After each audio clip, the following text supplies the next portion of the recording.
Good evening or afternoon or morning, depending on wherever you are.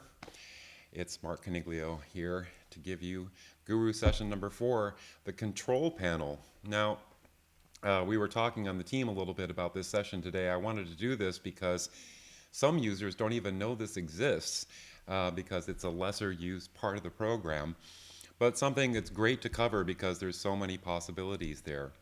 And I made a slight mistake because I wanted to have something ready for you, and I'm just going to have to do it now. There's no other choice. So let me open up this.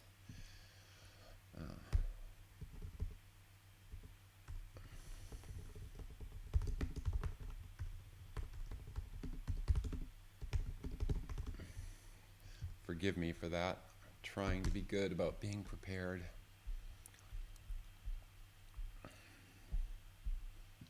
So, what is the control panel? Well, you see it if you've downloaded the file there. It's right in front of you, and you should see that this control panel that I've prepared for you. So let's switch to that here. I'll be down there in the corner for now, although I'm gonna need to move that up here a little bit. Yeah, let's put that there. Okay, so the control panel is a place where you can create different kinds of user interface controls for your Isadora patch, and we're looking at the control panel right now, but as some of you know, we have this other area where we actually generally work, where we have the actors, and we don't see that right now. The file should have opened with this control panel coming at you because we saved it with the control panel open, yeah? And so the first set of things I want to go over is how do you get back and forth between this view and the view where you actually program the actors. And all of that is in the controls menu here, yeah? I'm sorry, forgive me, there's some other things in the controls menu. That's in the view menu. So if we go down here and say hide controls, yeah, you'll see that we're in now the scene editor where we work with actors, yeah?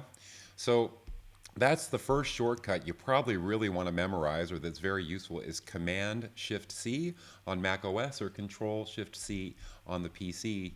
That's how you can toggle back and forth between this view, yeah? So if I want to work with some actors, I can Control-Shift-C, put something in there, and then we can go back to the control panel again, Control-Shift-C, yeah?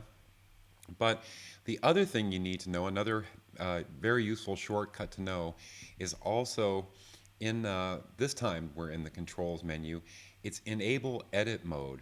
Now, right now the controls are active. If you try that and you click some of them, they respond, like they move around and you can see what happens when you touch them, right? But if you want to change the way that they're laid out in the control panel, then you want to be in edit mode. So you would go here to the controls menu and say enable edit mode, yeah? So I'm going to do that, and now you see you have a toolbox over here with the various controls that are available to you, and now you see some like little boxes around the different objects. That's what allows you to change their size. So just as an example, I'll just change this one. You see I made it bigger, and I'll undo that, right? So edit mode is what you're going to do when you're actually creating this, preparing it for use, and then when you're done, you want to switch back to disable edit mode so that you can actually use the controls, yeah? Okay? So let's take a look. I just want to make an inventory here of the various controls that are available, right? So the first one here at the top are these buttons. There's a few different forms. We'll learn in a minute how to change those, but you see here one just has some text. One has this little red indicator on it. Yeah, so that's just some variations on that. Then here's some variations on the dial. So that's just like a knob or a dial that you can turn and change a value.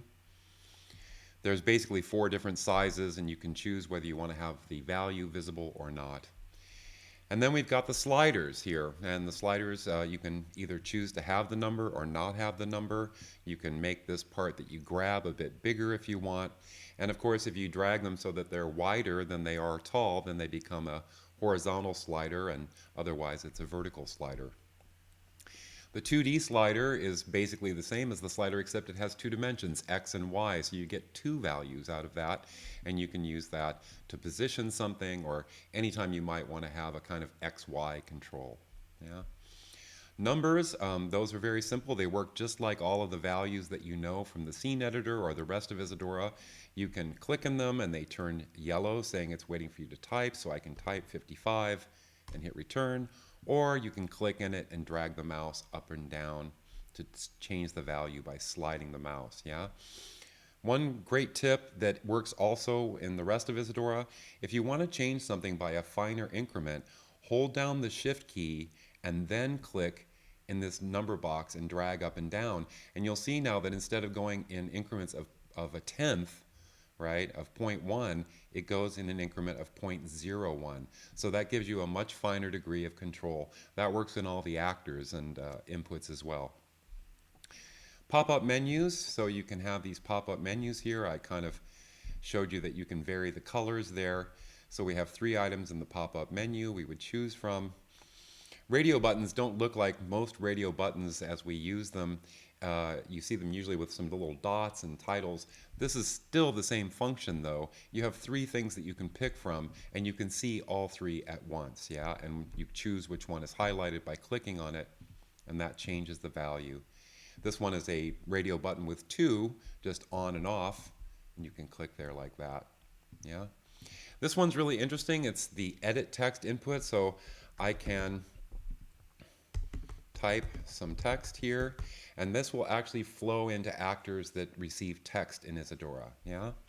There's a color input, which connects to any actor that has a little color swatch as an input. And finally, new in Isadora, I guess 3.0.7, we added this time code input. So I can go in here and type 1:05:25:15, and that's a time code value that will go into the movie player actors that accept time code, yeah? Okay, so all of these are for putting data into the patch somehow, right? And so let's just, now that I've given you this overview of these controls, let's just actually use one. So I'm just gonna go to edit mode and show you how you do that because, sorry, wrong input. So I say enable edit mode, and now the thing is, it's a little hard to work with this because obviously they're 2 completely different views, right? When you're in the control panel, you don't normally see the actors, and when you're in the scene editor where you see the actors, you don't see the controls. So, but there's another handy control in the view menu, actor control split. That's Command Shift Command Shift S on Mac OS and Control Shift S on Windows, right? And if you do that, you now get a split view. I can actually see this actor over here and I can see the controls at the same time, yeah? I'm going to delete this actor that I put in there, and instead I'm going to add a calculator just so you can see the numbers coming in. So how do you connect them? That's the next step, right? We want to get the values that we're changing in the control panel into these actors in our scene, yeah? And the easiest way to do that is when you're in split mode is to connect them by dragging across. And I want to point out, if you look here, I'm going to zoom in here, you'll see that each control has a number up in the top right corner, yeah? And let me zoom into even the 2D slider. That one has 2 numbers, right? So these are kind of the outlets, right? On the actors, we have all the outputs are on the right. We have a little output, a dot, and we connect things. These don't have that because, of course, they're these graphic elements. So instead, we have this little number, and that's the output, really. So if I want to connect this button to this input on the calculator, you click on the number, and you drag a wire, and as soon as you get in one of the input ports of the calculator, this one or even this one, but I'm going to go here, and you release it, you'll notice this special little tab now just appeared. Yeah? That shows you that there is a connection to a control in the control panel. Okay? So I just made a connection between this button and this value on the calculator. So let's see that in action, yeah? So I'm gonna um, go over here and I'm going to go to the controls menu and say disable edit mode so that I can use the controls and try them. And if I click that first button, down, you see that when I'm holding it down, the value is 100, and when I let go, the value is 0, right? Hold on, I just want to go over here and get to the, I need to click over where I can see your comments. Thank you. Okay. All right. So that's how you actually connect a control to some input on an actor over here. Now, of course, once I go out of split mode, all of that's running. The scene is still there. The actors are still there. You just can't see them when you've got the control panel in front. But they are still working, yeah? Let's try another one. If I go here and I say enable edit mode again, let's take this slider, click in the dot and the number there, and connect it to this value on the calculator. And you see now it says 16 here. That's the number, the same number from this slider. And if I one more time go over here and say disable edit mode, now I can take that slider and move it, and you can see that the number is changing inside of the calculator. Yeah? So that's the process of connecting the controls to actors in Isadora, and it works the same for all of them. Let's just do one more, and I'll show you a little trick here. So I'm going to go back to enable edit mode. So obviously, it's kind of a thing to have to do that all the time. It's a little bit of an annoyance, yeah? Especially when you're trying to edit and get it together and figure it out quickly. So the little trick is, I will add one more calculator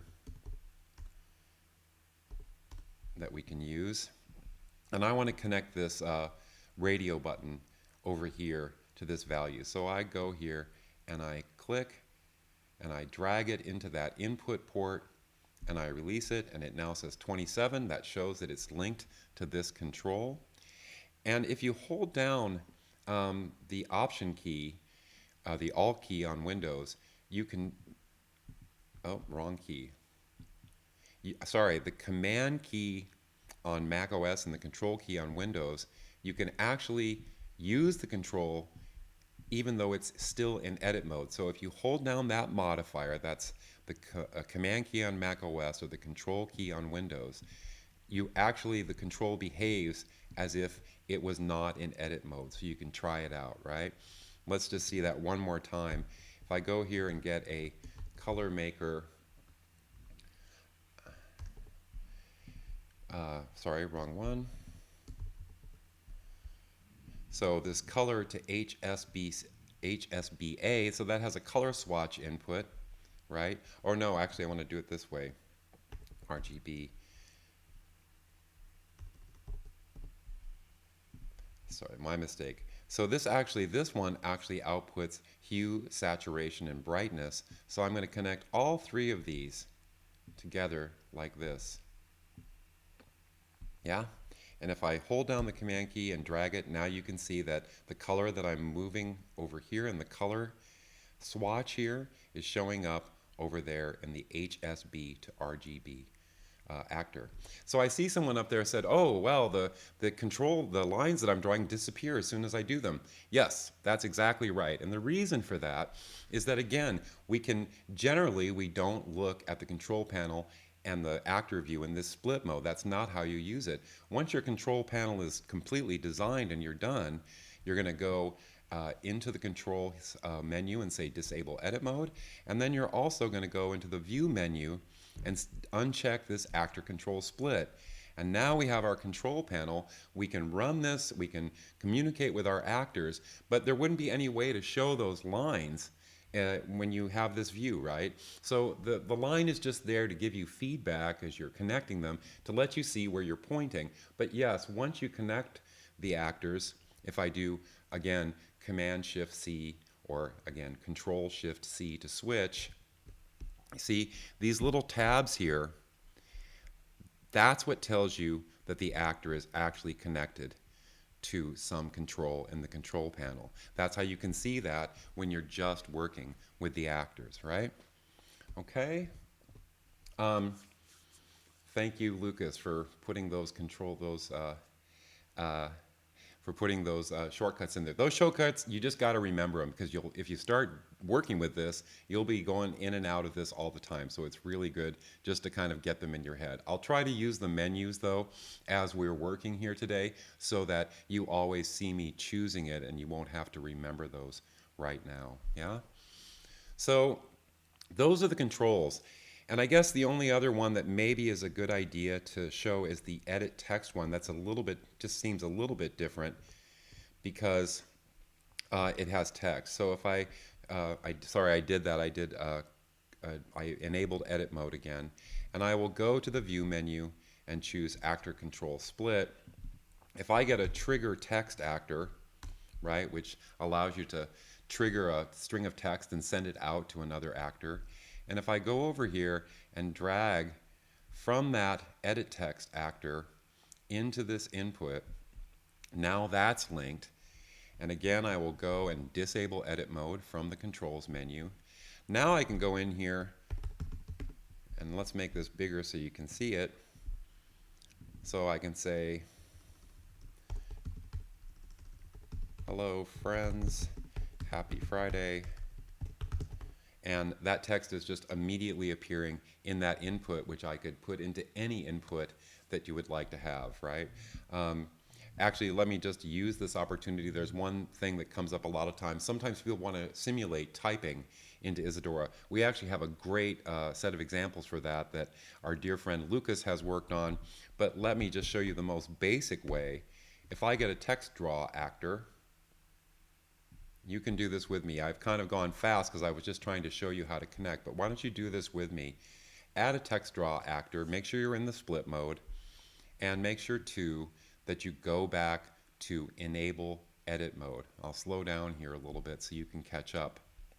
Yeah, so you want to make sure you see those little white boxes. That's your clue that you're in edit mode because you would never see those size adjustment boxes inside of these. So if you've got the text draw actor and a projector, and I'm going to bump those together to connect them, right? So I've now connected text draw to the projector, and then we need to show our stages so we can see this output. So I'm going to go to the output menu and say for stage preview for me because I have a second display connected. So there's the stage output, right?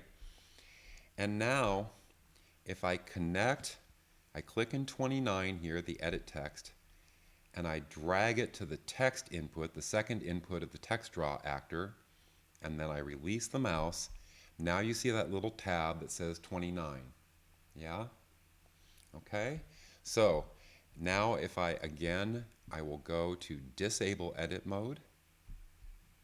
Now we're back to where we just used the control panel. And if I start typing, if I could type properly,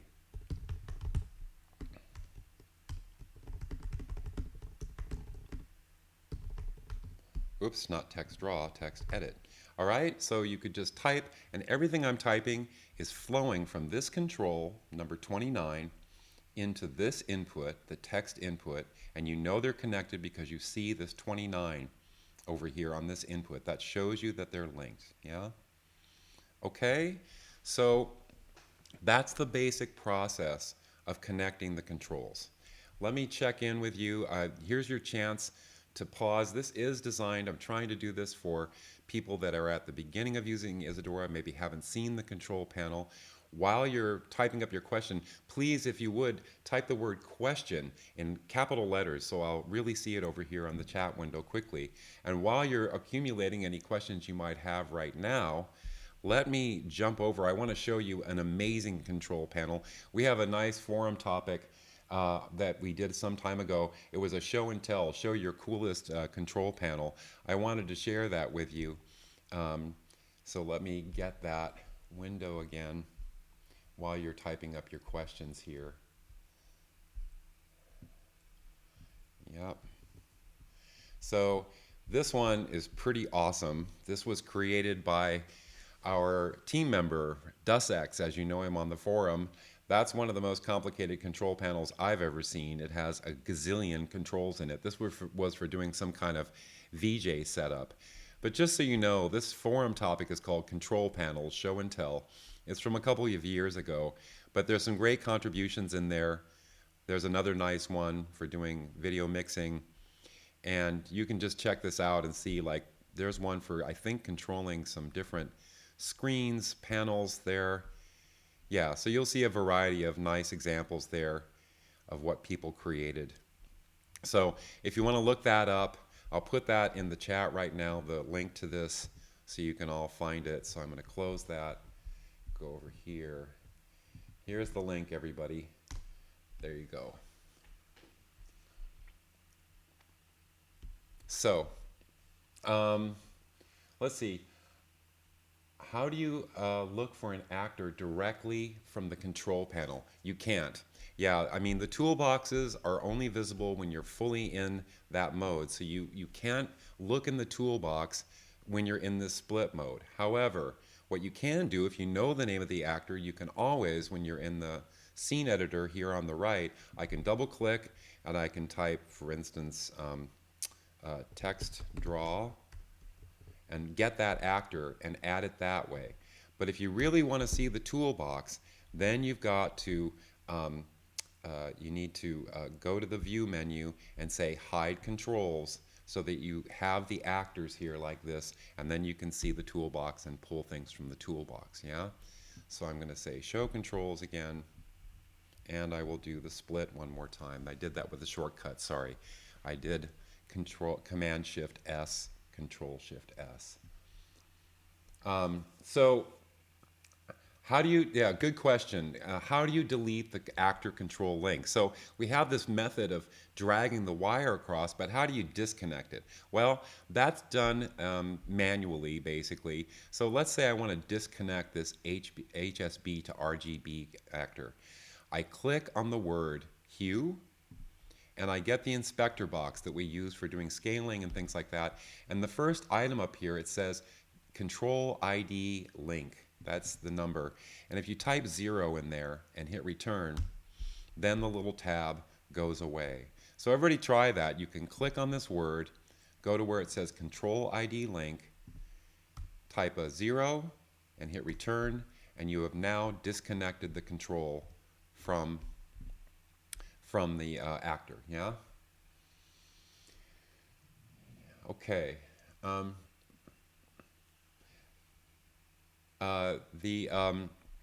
answer your question, yes, there is a way to connect the controls. If you know those numbers, so let's enable edit mode.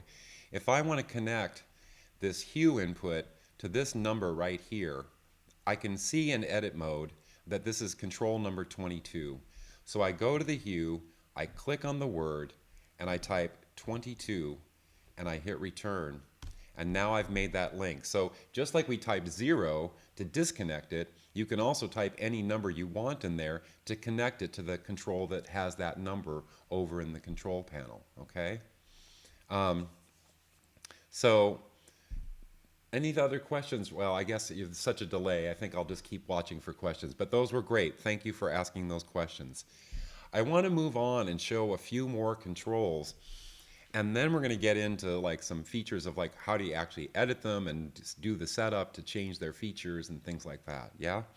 So I'm saving this, by the way. I'm going to re-upload the file that you downloaded, guru4.zip. I'm going to save this file as I go along so that you can get it the way that I have edited it. I also have the original as you just got it, but I'm going to re-upload that file. So if you want what I've done here, you can download it later, yeah? Okay, so everybody go down to the scene list and click on this, the second scene, the bin picker, yeah? And right now, we're in edit mode. So again, I want to go to controls, disable edit mode. I want to see those white boxes on the right corner go away, right? When you see those white boxes, which are the size boxes that allow you to change the size, then you know that the control panel is active. And over here in the actors, if you don't see the split, make sure to go to the view menu and say actor control split, so you can see both the control panel and the actors, yeah? And you'll see that I have this picture player connected to this control. This bin picker is control number one. There's only one control in this. And that actually is something I wanted to point out. Wait a minute, that's a completely different set of controls than the first scene. Why is that? Okay, let me go back. You don't have to, but just watch me for a second. I'm going to click here where it says basic controls, the first scene, and you'll see all those controls are back there. But when I click on the bin picker, the controls change entirely. Why is that? Well, maybe if you've used Isadora for a while, you've always wondered what that green line below the scenes are. That actually shows you the control panel, and the green line shows you how far the control panel spans. Normally, there's one control panel for all the scenes inside of your file. But if you look at the one that you have, and I'll zoom in here, you'll see that those green lines have a gap between them. And that's because I have broken this up because I wanted to show you all these different kinds of controls. I've made a different control panel for every scene. Yeah? And that's why you see this broken green line. We'll learn how to do that in a minute. But for now, just understand that every scene in this demo file has a separate control panel, and that is indicated by that broken green line. Yeah? Okay? So now, let's just see what happens if we start clicking this bin picker. I've just got, these are like some sketches that I did. I had a piece where I was working and I had just some pencil scratches that I put on paper, and I scanned those and I used that for something in a particle system or something like that. So I just included those as some example media because they were smaller than a bunch of movies. And so what you can see is whenever you click on one of these thumbnails here, over here on the right in the picture player, the number changes and you see the object that I've clicked on. So what you're seeing in the bin picker is all of the different media files that are over here in the pictures bin. You see this pictures number 1, yeah? But then there's another bin called short lines, and that's what's happening up here. You see that the two bins are shown up here. So if I click on short lines, now I'm only seeing the 4 pictures that are in that bin. So one of the cool things about this bin picker is that you can actually set it up so that you have a bunch of different bins with different content in them, and you can easily switch between them by clicking at the top here, right? And when I click over here, these aren't active yet, right? That didn't change the actual picture. Look at the stage. It's not changing. But as soon as I click here, then it actually changes, right? So that's the bin picker, and I'm going to go ahead and I'm just showing the actors right now, or the controls, so that you know what they do. We'll start editing them in a minute, so I'll show you how to set that up. But one other example of the bin picker, if you click on the next scene or just hit the space bar to go to the next scene, this one is set up the same way, but it actually, to save space, it actually is a smaller control. You'll see when we go into edit mode, you'll see the box around it. And here, to be able to access all of the items, you'll get some tabs, some numbered tabs at the top, so you can use those or these arrows to move through the tabs and get at the content that you want. That's just an option. That's one of the options you'll see when we actually edit this control that you can do, yeah? Okay? So, and then let's just finish this off. We've only got a couple more. Status number 1, the status scene here, there's only one status we're going to look at here. We have a separate file for the other one. This is the current frames per second. So that shows you the frames per second number, the same one that you see down here in the status portion of the main user interface window. That's just in case you want to have feedback in your control panel about the current frame rate to see if it's all fine, right? So that's called FPS, that control. And the final one we're going to look at are these video previews, yeah? And there's 2 kinds of these. One is called stage preview, and that one actually shows you whatever is on the stage that you select. Inside of the control, you'll see when we edit it that you can select which stage you would like to see. The other one is called the monitor control, and that one is connected like this. You see that there's a tab here. Let me zoom in on that. On the video out of this shapes actor, And that, notice that that's before the motion blur, right? The video out has a tab. It says 1. We set this, you can't do it with the linking here. You have to actually go in and edit this. You click on the word, and I set it to 1, right? So in doing that, this video output is being sent to this monitor control. So now you're not seeing the stage, you're seeing a very particular output of one of the video actors inside of Isadora. Yeah? So that's the two controls that allow you to visualize what's going on, and probably the stage preview is maybe the more useful one, because usually that's what you want to do. You want some feedback to see what's going out to the stage. Yeah? Okay? Okay. So that's the introduction. Now you've seen all of the controls in the control panel. So what I want to do now is actually show you how to edit this stuff, right? How to actually set them up and work with them. Yeah? Again, throw your questions in here. I see that questions are getting asked and Lucas is answering them. That's great. You can follow along in the live chat. But if you have a question for me, you'd like to direct something that would benefit the entire group, please ask. I did see, can you give one actor input more control IDs? No, you can't actually do that. There's just the one number. However, you could do it by, I would do that if I needed to. If I needed 2, I would use a calculator actor, and I would set this maybe to 1, and whoops, and this to 2, right? And no, that's actually not going to work because it's going to add the numbers together. I'm going to have to think about that. I think I think I can come up with a solution, but I don't have it on the top of my head right now. All right. So I forgot. There is another set of controls I wanted to show you. So let me just save where I'm at with this, and I'll open up the other example. You have this too. So save your file right now, and let's close this. And I'm going to go into Guru 4 here, and I'm going to open up Scene Control. And maybe I should have started with this one. I see Hugh from Canada there talking about giving this to an operator. This is maybe the most useful thing you're going to do, because probably a lot of the time, the goal of creating the control panel is to give an operator your show, and they have a go button and some information about how to run the show. Maybe there's some other buttons for other cues, but the whole point is you don't want them going in and mucking around with your actors, changing your programming. You just want them to hit go and run the show. And that's these controls in here. Let me go to edit mode and show these.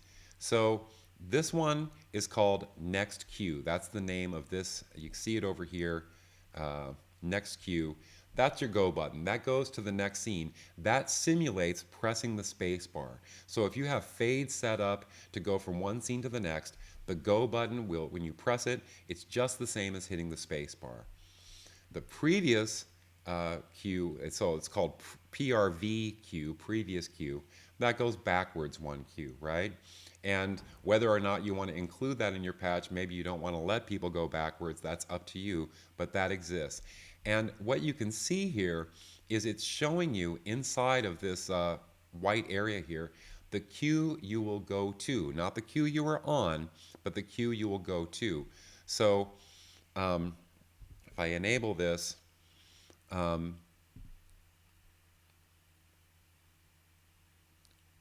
right. So now I am in Q2, and it will go to Q3 next. If I go back and hit previous, it now says that it can't go back anymore. It says dash, dash, dash, and it says Q2 because I'm in Q1, right? So those are the go buttons. Next cue, previous cue, yeah? And then the other thing, I'll go back into edit mode, is this one. This is called the scene select actor, okay? And this one just gives you feedback about where are you in the queue list, right? It's kind of boring names, status 1, status 2, etc. But you get the idea, is that this gives you feedback about where you are in your list of scenes, right? And so I can also, the same go functionality is possible by just clicking on this, right? So that's something you can turn off though. You may not want to give that control to your operator. But if you click on them, you will go to those scenes. Or you can use the previous cue or next cue buttons, yeah? Um, um, so now we've covered all the controls, and I can go back and start showing you how to hook them up. But it may be that this is the most important thing that you can do, is to set this up so that you can give it to an operator and they have a go button and they can't get at your actors. And we'll actually cover how to really prevent them, because you can put a password on so that they really can only see the control panel. Okay? But for now, I'm going to just close this file and I'm going to go back to control panel basics, the one that you have, and this is what we had before. I want everyone to open that file, and now I want you to go to the scene that says 2 sliders example. If you see the actors right now, that's okay. Just what we want to do is say actor control split, so we can see these controls and we can see these 2 actors, and make sure to show your stages, right? Either show stages or force stage preview so that you can see the stage on the screen there, yeah? So we've got 3 controls in this. We've got this button that says enable, we've got this intensity slider, and we've got this position. By the way, I actually didn't mention, one of the controls I didn't mention was the comment actor, it's called. That just allows you to put text that you don't click and has no control, but so you can label things, right? So if we again go to the controls menu and enable edit mode, now you'll see these comment actors here. So let's change the name of this one. This is the first chance that you're going to see about how you edit these controls, right? So make sure though, you need to see these white boxes. You need to make sure you're in edit mode. And again, you need to do that from the controls menu using this shortcut, Command Shift E or Control Shift E on Windows, right? But if you see those white boxes, if you double click position, now a dialog opens up, and this gives you all of the options for your control. Some of them you'll see on every control. There's this control title, width, height, font, and font size. That is common to all of them. And then after that, the options and things that you can set will be different. In this comment control, which is just, again, text, if you go to this big text box, you can type the X, Y, position, for instance, okay? You can see the text changing down here as I type, right? So I've just changed that, and then there's some options like, do you want it to be left aligned, right aligned, you know, so you can change the alignment. And you can also go here, if you click where it says color, you can go here and change the color of the text to something else, right? So let's make it green, okay? So you can also, if you want to make, okay, when I made it longer, it didn't fit in the box anymore, so I'm going to make it 120 pixels wide. And so now it's wide enough to hold the whole text, yeah? I can change the font to something else. Let's use, oh, I don't know. I'm not sure what to pick here. Iowan Old Style, Roman, okay? Kind of boring, but there we go. All right, so we've now changed this comment actor, and I can say OK, and you see that the font has changed, and I can move it here to kind of center it below that. So that's the comment actor. That's maybe the simplest one, and you can just set a text and use it for labeling your user interface so people know what the control is controlling, right? Okay, but let's do the same thing here with this button control. I'm going to double click that. And now you see here are the options for that. There are more options here. And an important one, which I saw come up over here in the chat a minute ago, is show value of linked properties. That's what allows you to have a control give you feedback about what's going on in the actors. In other words, the data can travel back. We're not going to do that right now, but I just wanted to mention it because you'll see it on all of these controls that actually have a value coming out of them, right? So that's what that checkbox is. And then after that are all of, again, the parameters that are specific to this control. So I'm not going to do this for every actor. This tutorial is going to get super long. But I think that if I go through a few of them, you're going to get the idea and you'll be able to go through this yourself and try some of the different settings for the different controls. But let's go through all of them for the button control. The first text is the text that's inside of the button. So I'm going to just change it to enable me, right? Just to let you see it change. And then the control ID. Now these control IDs, as you add new controls, Isadora just finds an empty one and assigns it automatically. You don't have to change that yourself, usually. And in fact, you shouldn't, because sometimes you can make conflicts, like you'll have two controls with the same number and then there can be a confusion. So usually you just leave that alone. But the off value and on value, that's important. That's the number that's going to be sent by this control. When it goes off, it sends a 0. When it goes on, it sends 100, right? Now that could be any numbers you want. I could change this to -5 and 5, right? You can choose what values you want it to send. I'm just going to change it. I'm just going to leave it set to 100. That's fine for what we're doing. But depending on what you're hooking it up to, you may want to change that. So that is the on and off value.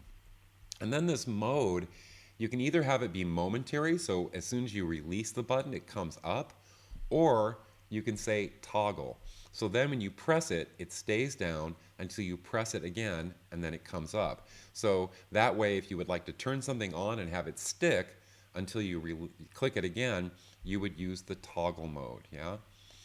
Don't send off, okay? Sometimes you just want to use this as a trigger because remember, it's sending two values. Let's say it's in momentary mode. Let's go back there. And if I click and release, it sends 100 and 0 every time I do that, right? That's two numbers. But maybe if you have this hooked to a trigger input, you only want to do it once, right? We'll do that. We'll come back. That's a good example to show. But for now, I'm going to leave it set to toggle because that's what I want for this setup. Yeah? Invert means that it inverts the values. It puts them backwards, right? That's just a handy tool to flip them upside down. You also have this visual choice whether you want to have just a colored background or a colored indicator. So if I say colored background and I change the color, the whole button changes. But if I say colored indicator, it's a gray button and the color you choose is the color of the indicator, the little dot here to the left, right? So that's up to you. Let's make a really very bold red. No, not red. That's a terrible user interface color. Let's make it yellow. That's nice. Okay. So there's our button, right? We set these parameters. We know that it's going to send a 0 or a 100 when we press, and we now have this toggle mode. So it's all set up. I'm going to hit OK. And now what we can do is we're going to link this, this button. We're going to click in 4, drag over here to the active input of this projector actor. The active is what makes the projector either do its thing and render the image or just completely turn it off. So I connect that and we see the link appear. So you should see a number 4 to the left of the word active there in that little tab, yeah? Okay? And now if I hold down the, excuse me, sorry. I might need a sip of water. 1 second, folks.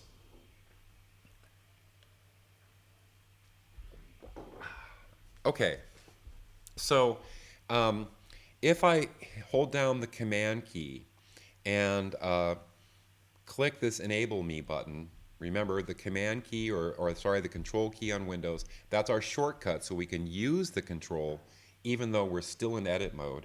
So I click this and you'll see that, okay, it says on over here where it says active.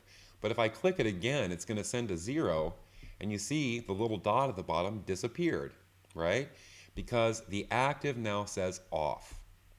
So this enable button turns the entire projector on or off, okay?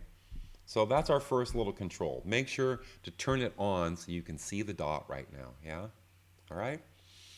All right. Let's use the 2D slider next, right? So that's an XY control, and that's how we would make something move around. Well, I've given you a shapes actor here because that's always a great way to see a two-dimensional set of numbers, right?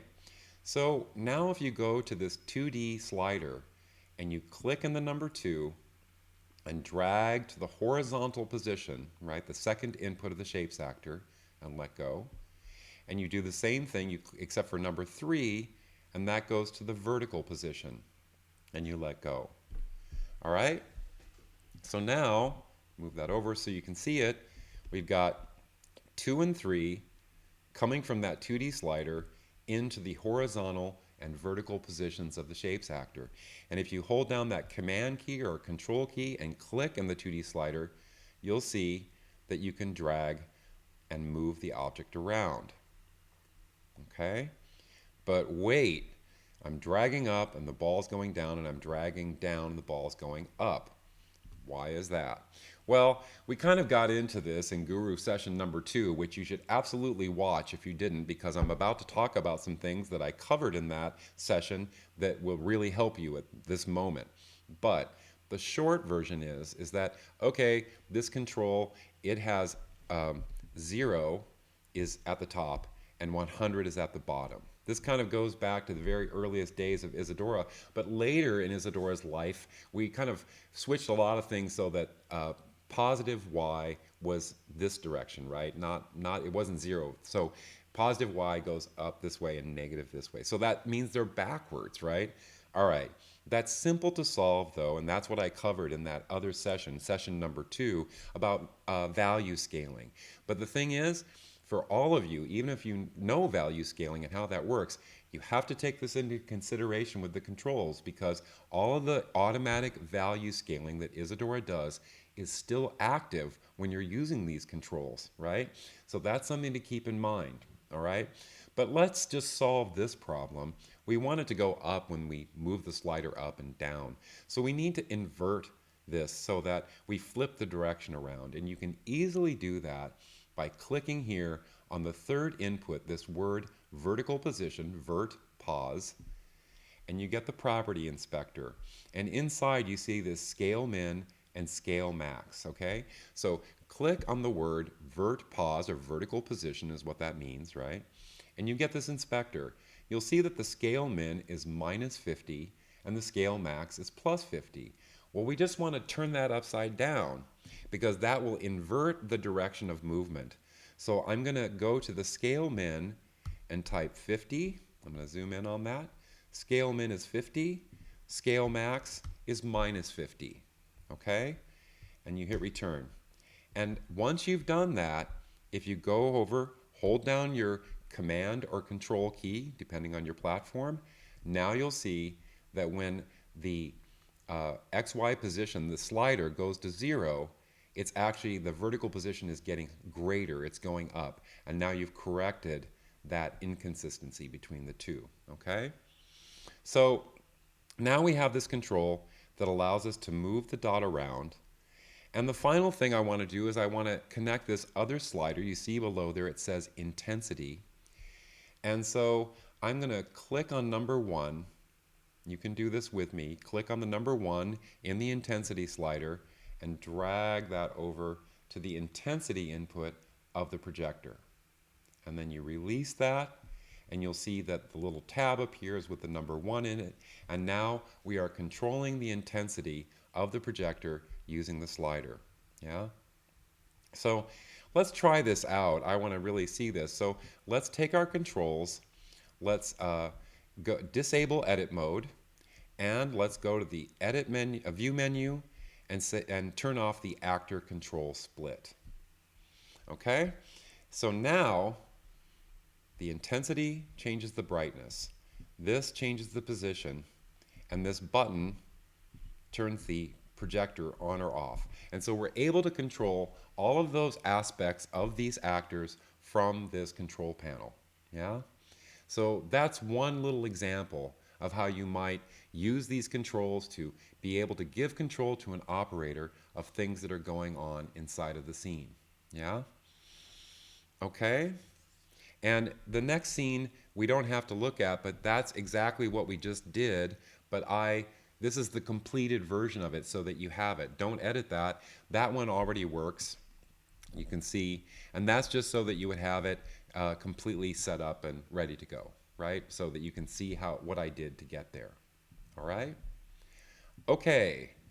Let's do one more. Let's do one more example. If you click on the next scene, it says pop up to text example. Okay? Next to the last scene there. I'm going to move the stage back down here, but you should be able to see it. And you see we've got this pop-up menu. Now what I want you to do again is we want to show the actor control split, so Control Shift S, I keep making that mistake, Control Shift S or Command Shift S, and we want to go to the controls menu and enable edit mode. I think you're hopefully getting it by now. You really should memorize these shortcuts because you'll save yourself a million hours of time going to the menus. You have to go back and forth. Of course, it's a bit artificial the way we're doing it right now as I'm teaching, but still, those are really good ones to know. All right, and just to let you see what's in here, we've got a text draw actor. I'll just type into the text here and type hello, so you see something that's going to make some text appear up here and a projector to go with it. And I've got a shapes actor with this square, and I just connected a wave generator to the rotation input just to make it slightly more interesting, okay? And the key here is that we have these two table actors, yeah? The table actor basically allows you to have a list of values, and when you change the select input, it will send whatever you select to the output, okay? So we're going to use those in a second. Let's come back though to look at our control, and again, you should be in edit mode in the control panel. Double click the pop-up menu. All right, and here you see I've set this up already. The way that you make the list of items that appears in the pop-up menu is to type them, and each line that is in this text box down here becomes an item in the pop-up menu. And so using the classic square, circle, triangle, the classic forms, I have made this list of 3 items: square, circle, triangle. One thing is that you don't want to do is go down here. I don't know if you can see this, but I've got the cursor on the next line. That would end up being an empty line now because there's nothing there. And so you want to make sure that you don't have any blank lines at the end, otherwise you'll have blank items in your pop-up menu, right? So that's how we tell it to have 3 different items in the pop-up menu, and everything else is the same as you've seen before. So I click OK, and now we can use that. And I'm going to link, and you can do this too, close that dialog. Click in number 1 and connect that to the select input of this first table. And you also want to go where it says values, the second input, and type the number 3. And that's because we have 3 things that we're going to choose from. Now, even though this pop-up menu has text in the pop-up menu, it still sends numbers. It's going to send the values 1, 2, or 3 when you choose something. So what we're going to do, because we want the word to appear in our stage, we're going to use this actor to be able to have the right word appear using the text draw actor. Now, also I covered in session number 2, the idea of mutable inputs, but I'll mention it here again. Notice these green dots here. That means that the input is mutable. It means it will mutate. It's like an alien or a shapeshifter. It will change to whatever you connect it to. Right now, these are numbers, right? But watch what happens if I click here, and you should do this with me. Click on the output of the table where it says val out, and connect that to the text input of the text draw actor. And as soon as you do that, voila, everything changes to text. And notice that this input is no longer green. It has mutated from a number to a text value, right? So that's how you can actually type text in this. Until you hook it up to some text actor, these inputs will be numbers. But as soon as you hook it up, all of the inputs and outputs that have to do with this value change to become a text input. So, and it just copied the value it saw on the right side everywhere in this actor. So they all say hello, hello, hello, right?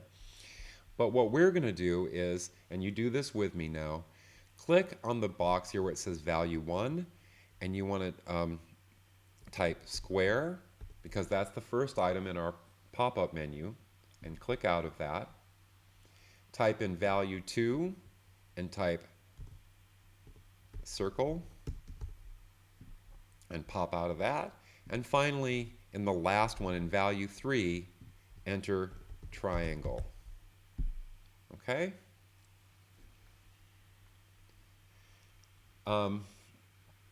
So let me now Command or Control click in my pop-up menu and choose circle, and you'll see the number changed to 2.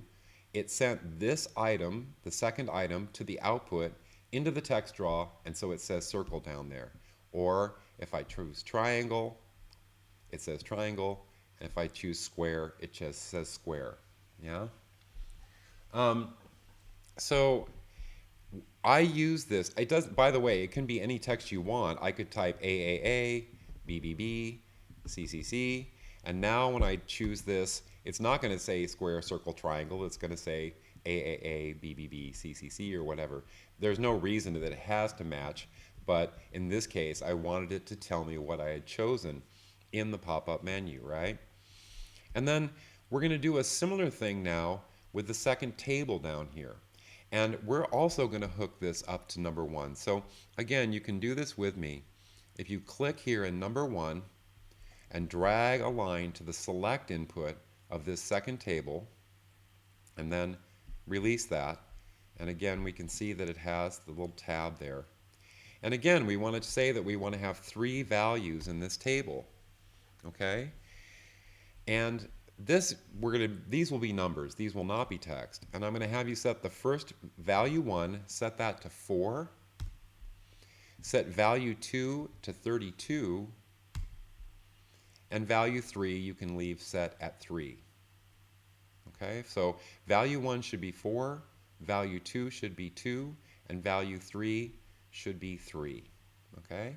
And you want to now click on the output of that table and connect it just to the right there to the number of facets, the number of sides that you have on the shape, right? So now when I choose from my pop-up menu, it's going to do both of these tables are going to change. It's going to choose the right word and send that over here to the text draw, but over here it's going to choose the right number of facets so that the shape will change. So now you can try that. If you hold down the Command key or Control key and choose circle, you get a circle. And if you do triangle, you get a triangle. And if you do square, you get a square. Because it's simultaneously controlling these 2 tables. The first one sends out the name of the shape, and the second one sends the correct number of facets to make the shape what you chose. Yeah? How's that feeling? I see so many questions over there being asked. There's a lot going by in the chat window, and I could not read that all. Maybe Lucas, since you've been on top of this and answering a lot of questions in the chat, can you give me a summary of something that I might need to go back over or that's causing confusion for the users? I see there's just a lot of questions coming in there. So let me know. I'm going to take a look over there in a minute to see if you have some things that I need to go back that I might have missed there, because there's just a lot of text flying by, more than has ever happened in one of these sessions before. Yeah? Okay. While I'm letting Lucas give me that little summary there, I'm going to go back to the basic controls and just show you one other thing that's really handy for all of this. I'm going to hide the actors, so I'm going to go to the View menu and turn off the actor control split. I am going to stay in edit mode here, because one of the things that you want to do is to organize this visually so it looks good. And one of the controls I skipped was this one, the background actor. So I'm going to bring that out, and all that does is make a color and gives you a background. So I'm going to bring this out, and we'll just leave it to be gray for the moment. But I want you to see one important thing about this. So let's say that I want to put a slider on top of that background. So I click slider, and you'll see that it's actually on top of it. So that's cool, right? But let me delete both of those. I'm going to drag a slider out, and I'm going to change it to a horizontal one. And I'm like, oh, I should really put a background on that. So I click on background, and I bring that out. And oh man, it's on top of that. So now what do I do? Well, in the controls menu, there's some things there to allow you to control the layering of the controls. I mean, there's, some of them get drawn in front because basically the most recent one you've added is the closest to you, if you want to think of it that way. But if you select a control, like I'm going to select this background, and I go to the controls menu and say send to back, it sends it all the way so it's as far away from you as possible, and now it's behind the slider. Yeah? And so that's the way you can get these things to have that background be behind all of the other actors. Okay? But along with that, let's add a comment to go with that slider. And in the same space, I'm going to, a little drink of water, excuse me. In that same space, I'm going to add a dial. So I'll put that just over here. So I've got these three controls, and you're trying to get it so it looks really nice, and you want to line all these up. If you select multiple controls, if you look in the controls menu, there's all these things which you may know from Photoshop or other editing programs: align left, align horizontal center, align right, etc. All these alignment commands. So in this case, we want to align the vertical center so that the vertical center of all of these controls is all lined up. So I'm going to choose that, align vertical center. And you see now, it has figured out the center of each of these objects, and now they're in a perfect line with each other. And of course, even if they're not the same, even if they're not the same size, I'm going to make this a bigger dial. Sorry, I'm just doing that quickly. You don't have to follow along with this. I'm just illustrating. So now, even if I do this, if I select those three and I say controls, align vertical center, they all come together and you can kind of position them nicely, right? It's also important to say, in terms of this editing, you can use the arrow keys, like these are all selected. I can move them 1 pixel at a time. But it's also very good to know that in this section, if you hold down the shift key, then the arrows, the up and down, the right and down arrows and up arrow and left arrow allow you to change the size of the control 1 pixel at a time. So if you want to really do precise editing of the size, that's really handy to know. So normally, just arrow keys move the control 1 pixel at a time, but shift means that the arrows make the control bigger or smaller, depending if you're using left or right arrows. All right, with that little bit of information, now I'm going to look back. Can you give the actor input more control IDs? I think I have to make a user actor do that, which I'm not sure I want to do. I guess I can do it quickly.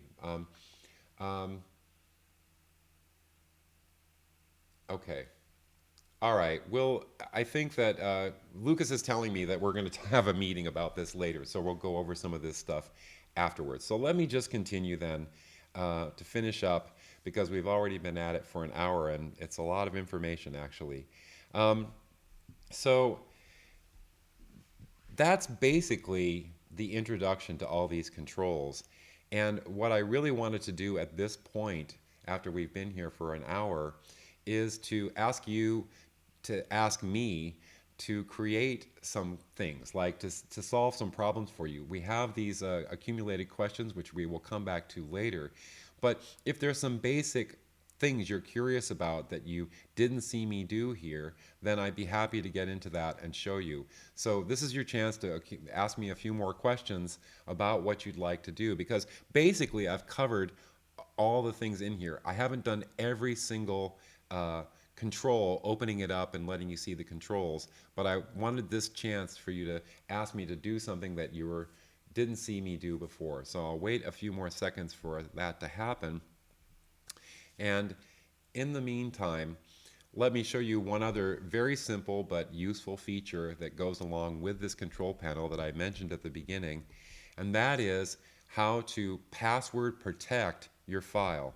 So let's look at our example here. This is the finished slider example, right? So this is the one where we can do this and everything. So right now, I can still get at the actors, right? But when you give this to an operator, you might not want to ever give them that possibility, or at least not without your permission, yeah? So what you can do is you can go to the File menu and say, Add Password Protection, yeah? So I'm going to do that, and I'm just going to type Mark and Mark. That's the password. And you have some options here. You can actually make it so that they can edit the control panel. They can change it and move it around. Or that they can edit media, meaning change the order of the media, right? So, but we're not going to give them any of that. Basically, we're giving them the most basic level of control. And you say proceed, and now it's telling you it has to save the file because it wants to save it with the password on it. So you say save, and now once you go out of the split mode, let's just open it up. If I open it up again, here we are, it goes to our control panel, but notice that in the view menu, I do not have the ability anymore to show the actors. And if I do Command-Shift-C, nothing happens. I do Control-S, nothing happens. So now I have password protected this file, and the only thing that you can access is the scenes you can get from one scene to the next, and you can see the control panel, right? So, and even here, I can't drag the media or change the order. Normally I could reorder these media items, but I can't do that while it's password protected because we didn't offer that possibility. Of course, you probably will at some point need to edit your file again, so you need to remember that password because there's no recovery. If it's like a lot of passwords, you need to know that password so that you can get it. But if you go to File menu, you can say Unlock Document, yeah? And if I type Mark and hit Unlock, now if I go to the edit of the View menu, I can show my actors again. I can say Hide Controls, and there's the actors coming back, and vice versa. But please note, I just unlocked it. If I close this file again and I open it, it still has the password protection. I just unlocked it temporarily. I did not remove the password. That is a separate operation. So if I go here, if I want to really remove the password forever, then I say remove password. It asks me for the password to do that. And when I unlock, it's asking me to save now because it just saved the file with no password anymore, right? So those are your options. You can lock the document with the password. You can unlock it temporarily to do some editing yourself, knowing that the password is still there, or you can completely remove the password at a later time. Okay, so that's the password feature. And again, if you're giving this out for someone to run a show, that's something that you can do to protect your patch and know that the operator can just operate the show. Let me go back to the chat window here and see this. The cue sheet, no. Is the cue sheet part of the control panel? No, it is not. It is a separate part of Isadora. I guess it would be interesting to have the cue sheet information appear in the control panel, but that's something that right now it doesn't do. There was, oh, an explanation. Oh, I'm sorry. You were asking if we would have an explanation of the cue sheet. Yeah, I think I wasn't planning to do that. I like to keep these no longer than an hour and a half. So let's see. Maybe if there's time at the end, I can briefly get into it. But it's a topic that's going to take us down another road. Okay. I didn't see any other questions appear, so that's good, I guess. So let's see. Oh yeah, there's one other thing to come back to. Let's come back to the scaling, because that's something you're going to run into. And also, we want to be able to see how to use these controls to give us feedback about what's going on in our patch, okay? So I'm going to go back into this one. Let's all go back to the very first scene here. This is in the control panel basics, the first scene, because we have a lot of controls handy here. And let's go to the controls menu, say enable edit mode, and again we're going to go to the view menu and say actor control split. Now all of these actors that we had in here, you see the ones that I added were connected to the controls. They were taking input, right? But sometimes you want to have feedback in the control panel about what's going on, right? So everyone go into the scene editor, double click, and type wave so we can get a wave generator, right? So here's a wave generator happily going along making a sine wave.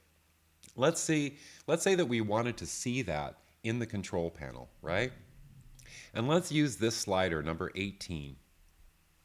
We know it's 18 because it says it up here in the top right. So if I go here, and again, the output, you can't drag the wire. That, unfortunately, we should probably add that, but right now you can't drag the wire. And if I set the control ID link to 18, now you see, look at that slider is zooming up and down there, right? So this is one way. Now, in this sense, we're really using the output to send data back over to the control panel. And that's a very reliable way to make sure you can monitor the value of something that's going on with the actor in the control panel, right? And this works for all of them. Like, for instance, here are these pop-up menus, right? And if I wanted, I'll just make a table actor. This is a little bit of a silly example. You don't really need to do this, but I'm going to make this table actor, and it's going to say 1, 2, 3. Right? Those are the 3 input values. Value 1 is 1, value 2 is 2, value 3 is 3. And I will connect that to this pop-up menu, number 25. So I click on val out, I enter 25 here in the control ID link, and now we have the little tab. And I'm just going to manually select item number 2, item number 3, and you see over here that this is changing to match that output, right? So all of the controls allow this possibility where you take an output, you send the data back over to the control, right? But there's another situation where you want to monitor the input, and this is a little bit of a strange way to work, but sometimes you just want to have feedback not from an output but from an input, yeah? That's also possible, but you have to enable it in a special way, right? So let's go over here, and we can just do this with the brightness input. I'm sorry, the hue input. If you still have that connected to 22, then leave it connected to 22. But if not, click on the word hue if you have this actor, or add the HSB to RGB actor, and set the control ID link to 22. Yeah? Okay? So here, this is linked as an input. If we go over to our control panel and find 22, that's this number up here. So let me command click on that, and you can see I'm changing the hue. Hopefully you can see the color changing inside of that actor, right? But if I change this hue, nothing happens with that control. It is not telling me the current value of the hue. Yeah? To do that, you have to enable a special option that I mentioned earlier in the session. If I double click this control, there's this checkbox, show value of linked properties. If you check that, Isadora will then and I said okay there. I checked it and I said okay. Now when I change this number in the actor, you see that it changes also in the control, right? So if I change this somehow inside of the patch, like there's some calculator actor or a wave generator or something controlling this input, you will see the feedback. But I can also click on this control and change it, and it sends it over there, right? So this is kind of a double option. This is something that, you can create kind of weird feedback loops if you're not careful with this. I mean, it's a little hard to do, but I'm just making you aware that it's something you actually want to add only if you really need to add it, because it can kind of get a little bit confusing. Who's controlling what? Who's in charge, right? So, but it is useful, and that's why we added this feature to the program some time ago to allow you to monitor the input, yeah? Okay, so, and then I see a question. I'll just jump to a question. Is it possible to control mapping settings in the control panel? If you mean with ISIMAP, you can when you export, if you know that function in ISIMAP where you can export certain points to the projector actor, you could then control them with the control panel. Let's see if we can do a quick example of that. Uh, let's see here. How can I?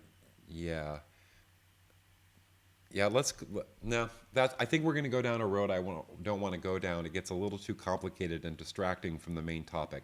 But yes, the answer is yes. If you go into EasyMap and you click on one of the slices, you can always export the position, for instance, of a corner, and that becomes an input on the projector, and then you could control that from the control panel, right? That's the answer to that question. Um,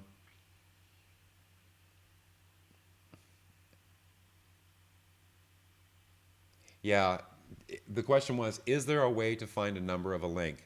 That is a really true when you have a really complicated, like if you have the patch the control panel I showed at the beginning where there's like a thousand controls, yes, that is not always so easy. We should add a search function. And that's something that'll have to be a feature request because you don't have that ability right now. I must admit, when I first made the program and first went out and people started using it in 2003, right, a long time ago, I had no idea anybody would ever make a control panel that complicated. I thought there'd be like 4 buttons. And then people started sending me these things. I was like, oh my gosh, I can't believe what people are doing with this. So some of those things haven't been implemented, or some of the niceties. One of the other things, just so you know, that we're working on, we want to change this so that it's not just numbers, that you can give names to these inputs on the controls, because there's all kinds of issues moving a bunch of controls from one file to another that get very complicated, or combining two control panels. We want to address those things, and we have that stuff on our mind, just so that you know. So in any case, but something like the find thing, that's a very easy feature to add, and it's a very good suggestion. And clearly, Lucas and he's been accumulating your thoughts here. We'll be talking about that at the end of this session, yeah? All right, last thing, because it's already been an hour, nearly an hour and 20 minutes. Let's talk one more time about the scaling. And I think we can do it using this hue input, right? Let's go. This is control number 22, this number. I'm going to double click that so we can look, right? It has a minimum and a maximum, just like we saw with the button. The slider has it too, right? And it says 0 to 100, okay? And again, if you haven't watched session number 2, or one of even the old tutorials, the old Isadora 2 tutorials about scaling, watch them, because that's so important. But I'm going to assume that you know that in what I'm about to say, because it really helps if you understand this concept of scaling. So we have this range, 0 to 100. Okay, that's as big as the number can go, right? Actually, uh, if I drag this up here, you see if I keep going, I can't enter a number higher than 100. That's not possible, yeah? So, but yet, I'm dragging this from 0 to 100, but look over here at the hue. Let me just set it to 50. If I type 50. So this number says 50, and this says 180. Why is that? Because if you click on the word hue, the scale min is 0, and the scale max is 360 degrees. And halfway between those numbers, 50%, or between, because this one, the number goes from 0 to 100. 50 is halfway between. The number that's halfway between 0 and 360 is 180. So it's automatically scaling the range of numbers coming from this control to the range of numbers going to the input. And that's always going to happen, right? That relationship of scaling is really actually very helpful, but it's a little confusing if you're not expecting it, or if you haven't learned this feature of Isadora, right? So what if we want to avoid that? Let's say that we actually only want it to go from 0 to 100. Well, probably the way that in this case, that you would have to do it, because you can't change the minimum and maximum. You can't change it to some other gigantic value that would prevent the scaling. So instead, what I would suggest is that we run this through a calculator actor, which basically does nothing, okay? So I'm going to take the control 22 off of this input. I just set it to 0, so it's gone. I'm going to hook this calculator together. And then I'm going to set value 1. I click on that and set it to 22. But notice The scale min and scale max for the calculator, like all of the mathematical actors, is these special values, min and max. That is also, you could call that minus infinity and plus infinity. In other words, you don't know, there is no limit. And when you have no limit, you cannot scale anymore. That's one of the other important things to know about the scaling. How do you know if this is happening? As I covered in the other tutorial, hover your mouse over the input. You'll see the minimum and maximum and the scale min and the scale max, right? You'll see it in the tooltip that appears. You can always see this for any input or output, right? But the main point here, and the reason I use the calculator, is that it has these plus and minus infinity things. There's no limit, and this disables the scaling. So now watch what happens. Just let's think about this. I've got control number 22 going into this calculator. No scaling happens. We are adding that number, whatever we get, we're adding 0, so it doesn't change the number. And then this number comes out here, and that output also has plus and minus infinity, min and max, as its limit. So again, no scaling. So using this calculator is a way of disabling or breaking that chain of scaling so that you can exactly get the value that it says over here in the control. So I'm going to go out of edit mode so I can just click on this. Now watch what happens. I go down to 0 and it's 0. And I set it to 17.8 and it's, or sorry, 17.9, it's 17.9. If I go up to 32, anyway, if I go all the way to 100, I'm going to type it, then the hue is 100 because the scaling has been disabled, okay? So there's other ways. You can actually make a little user actor if you know how to do that. That's going to be next week's tutorial. We're going to get into user actors in the Friday session. But that's a way that you can kind of get around that scaling if it's not doing what you want to do. If, however, the actor has the ability to be set to min and max, you can just set min and max. I'll give you a quick example of that. Here's the 3D projector. We're not going to do anything with it, but notice that the X translate, which moves it left and right, it defaults to plus and minus 100. That's the scale min and the scale max. Let me zoom in. Yeah? But the biggest values you can use are min and max. So here I can disable the scaling by setting the scale min and scale max to min and max. So I override that minus 100 plus 100 and instead change it to min and max so that the scaling is now disabled. So if those minimum and maximums are, it's possible to go to set it to min and max, you can disable the scaling that way. Okay? All right. Oh yeah, great question, Clem. Is it possible to see how to split the green bar to separate controls and the cues? That's a really great, because I would have forgotten that. All right.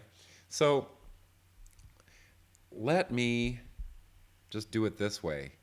I'm going to click between Q1 and Q2, and I'm going to say, I'm going to go to the scenes menu and say insert scene. Okay? And you'll notice, let's zoom in down here, the green line is continuous. So that means that these two scenes, this one and this new empty one, have the same control panel. And if I zoom back out, you'll see that they are not changing as I move between them, right?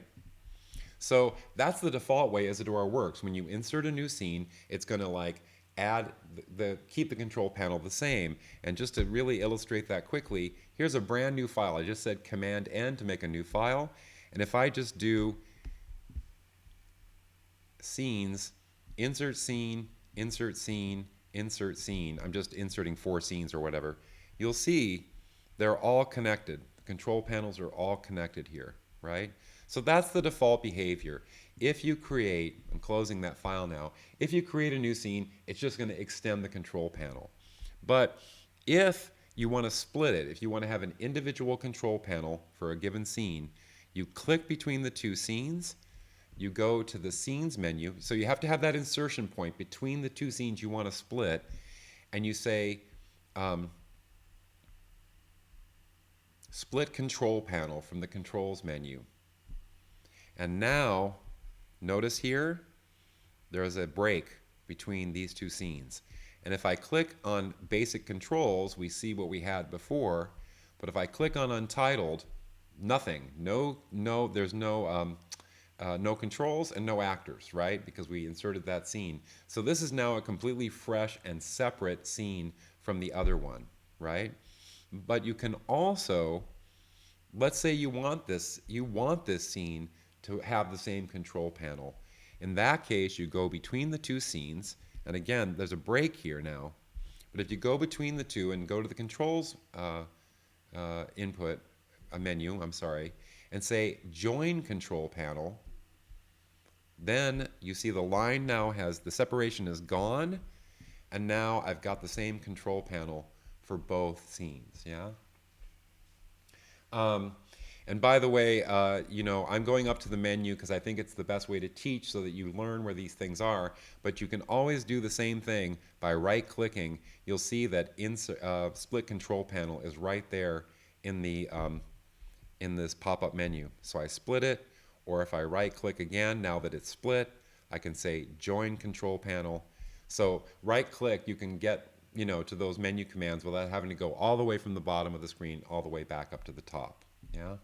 So I think we're coming to the end. It's been a kind of a long session. I didn't really expect it to be so long, but I realized there's a lot of complexity here.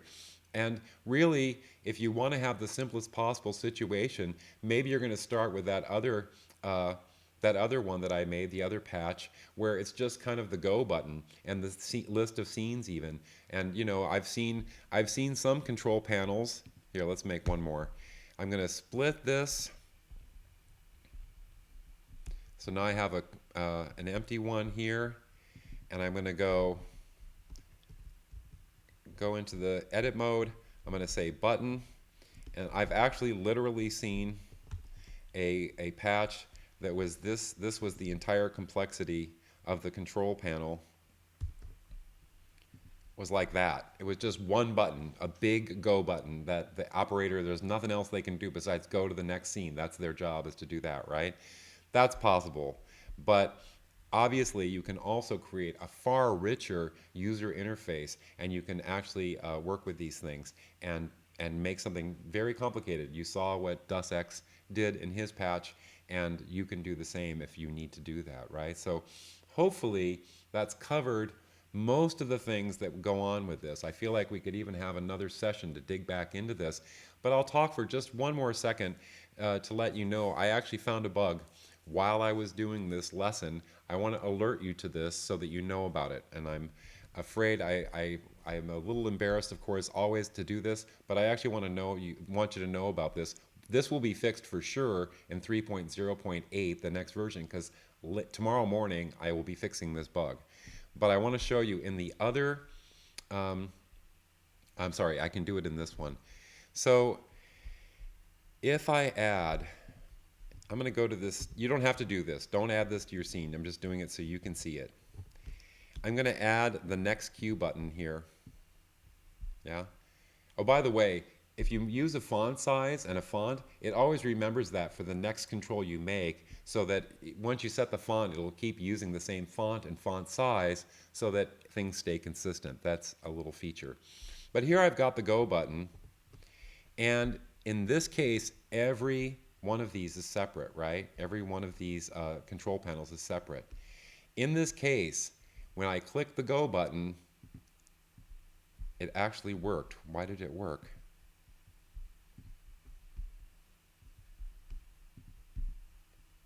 All right, I take it all back. It works. I can't believe it. Okay, so it must be in my beta that I was working with today. So big joy, it actually does what I expected. In the beta when I was working it, now I'm sad I put this on tape, it's emblazoned forever, but keep an eye out for this. I had a problem because it had to do with, it was crashing when I went to the separate control panel, but for some reason it's working just fine here, so I guess it's all right. So I will leave it at that then, okay? So let's see, a couple last things here. Change the background color of the edit text. Yeah. Yeah, all of these things. We'll be accumulating your feature requests. I think it's great that we had this session. As I said, I think this is an underused part of Isadora and one that I also would like to improve. I'd like to do some work on the controls and make them, have some options for the way that they look and do some things like that. So we're going to accumulate all of these things that you've brought up in this session, and we will get into addressing them for a future version, okay? But I think that's good. I think we got through a pretty good amount of stuff today. I hope that this opened the door for a part of Isadora that maybe you haven't ever used before or have used very little, and that this will inspire you to make use of the control panel, if only to make great operator control panels that you can give to someone who has to run your show. Yeah? So I'm going to close it off there. I hope you're all staying safe and staying healthy and that you'll have a really nice weekend. Thanks for coming together. It's always so heartening to see all of you coming from all over the world to be part of this. That's great for me, and I'm really glad to bring the community together. So as we've done last time, we will leave the channel open for about 10 minutes so that if you want to say a few more things or add that last feature request or just say goodbye to each other, you'll have a chance to. And then we'll be back next Wednesday with a new topic for more advanced users, and in a week from today on Friday, coming back to topics for beginning or more novice users. I want to get into next week the user actors, which is a great feature of Isadora, allows you to make macros and make your own actors out of other Isadora actors. All right, have a great night, great afternoon, great morning, and I'll see you next week. Bye-bye.